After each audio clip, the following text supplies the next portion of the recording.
350-bob shar'iy jazolarda o'rtaga tushib shafiy bo'lishning haromligi haqida.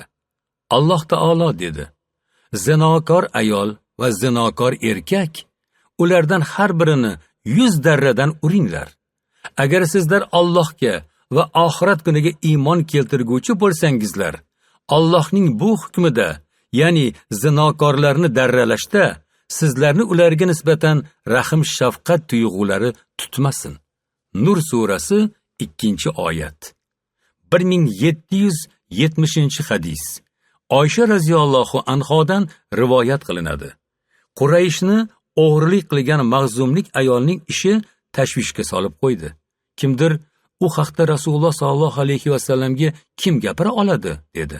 Bunga Rasululloh sollallohu alayhi vasallam uchun suyukli Usoma ibn Zayddan boshqa kim ham jur'at qila olardi, deyishdi.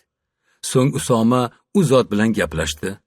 Shunda Rasululloh sollallohu alayhi vasallam: Allohning hadlaridan biri xususida o'rtaga tushyapsanmi, dedilar.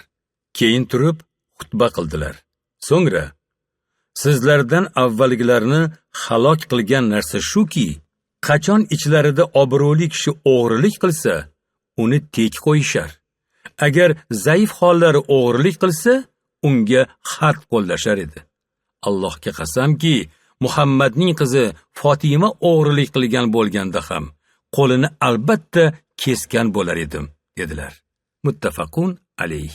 Boshqa rivoyatda Rasululloh sollallohu alayhi vasallamning yuzlari o'zgarib ketdi va: ey Usoma, sen Allohning hadlaridan biriga o'rtaga tushib shafiylik qilmoqchimisan, deganlarida Usoma: ey Allohning rasuli, menga istig'for ayting, dedi. Keyin bu xotinga hukm ijro etishni buyurdilar. Bas uning qo'li kesildi.